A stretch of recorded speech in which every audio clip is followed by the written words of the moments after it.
Comment éviter que la crise sanitaire ne débouche sur une flambée du chômage et de la précarité?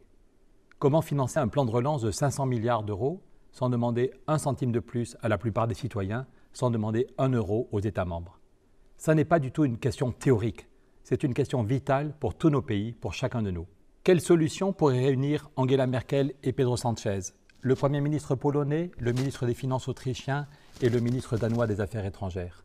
La solution, le point commun à tous, c'est qu'ils veulent créer une taxe sur les transactions financières. Angela Merkel et Emmanuel Macron ont proposé un plan de relance de 500 milliards à rembourser sur 30 ans.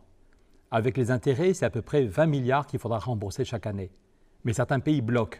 Ils ne veulent pas rembourser 1 euro de cette dette commune. Ça changerait tout si on pouvait leur dire que les 500 milliards de dettes seront remboursés sans 1 euro venant de la plupart des citoyens ou sans 1 euro venant des États membres.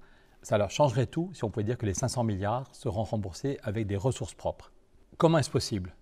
En créant une taxe sur les transactions financières. Ça fait 9 ans qu'on en parle, il est temps de passer à l'action. La taxe sur les transactions financières, l'idée est toute simple. Quand j'ai acheté ce téléphone, j'ai payé une TVA à 19%. 19%. Même pour les produits alimentaires de base, même les plus pauvres d'entre nous doivent payer 5,5%. Tout le monde doit payer 5,5% de TVA pour contribuer à l'effort collectif. Mais pour ceux qui achètent des actions sur les marchés financiers, c'est 0,0 de taxe. Comment expliquer ce 0,0%? Est-ce que les actions, les obligations sont encore plus indispensables à la vie que l'alimentation? Non, évidemment non. En 2011 déjà, la Commission européenne, la Commission Barroso, avait proposé de créer une taxe sur les transactions financières. La directive est prête.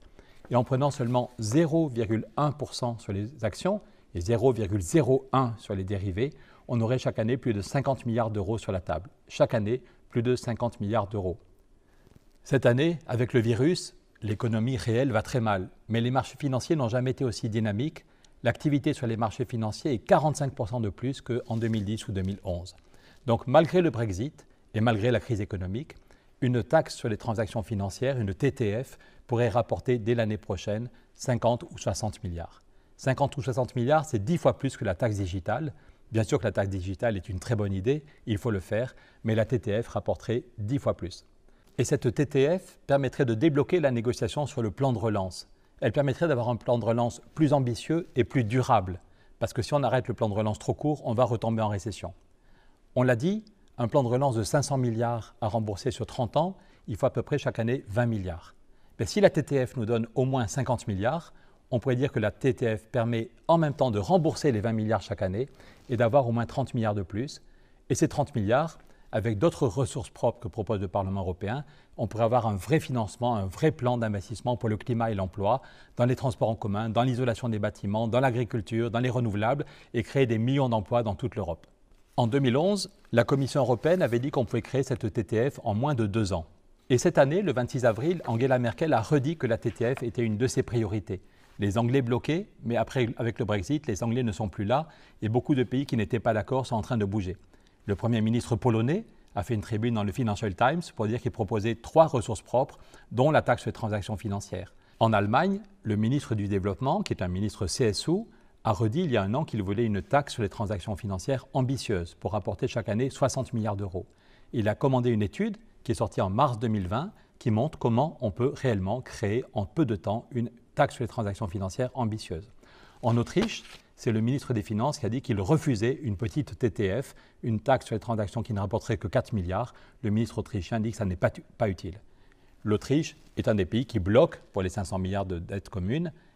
Notre idée, c'est qu'on pourrait avoir une vraie taxe sur les transactions financières ambitieuse qui permettrait de rembourser la dette et ça permettrait de débloquer la négociation.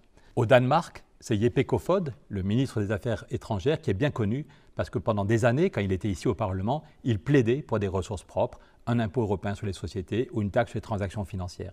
Donc aujourd'hui, la négociation est bloquée, mais on a vraiment l'impression que dire qu'on remboursera les 500 milliards de dettes, non pas en demandant un effort aux citoyens, non pas en demandant un effort aux États membres, mais avec des ressources propres, dont la taxe sur les transactions financières, c'est la meilleure façon pour débloquer la négociation, la meilleure façon pour avoir un plan de relance ambitieux, pour sauver l'économie, pour créer des emplois, pour sauver le climat. L'Allemagne, le Danemark, la Pologne, le Portugal, l'Italie, la France, on pourra réconcilier des pays très différents autour d'un vrai projet, financer le plan de relance climat et emploi avec des ressources propres. On pourra rassembler les pays de la cohésion et les 4 frugaux, Les 4 frugaux sont les champions du climat, mais ils savent bien que rien ne sert d'être les seuls à être les champions du climat. Voilà une solution qui nous permettra de sortir plus fort de cette crise. Une solution qui nous permettra d'être rassemblés autour d'un projet très important pour le climat et pour l'emploi. En 1950, l'Europe est née avec le charbon et l'acier.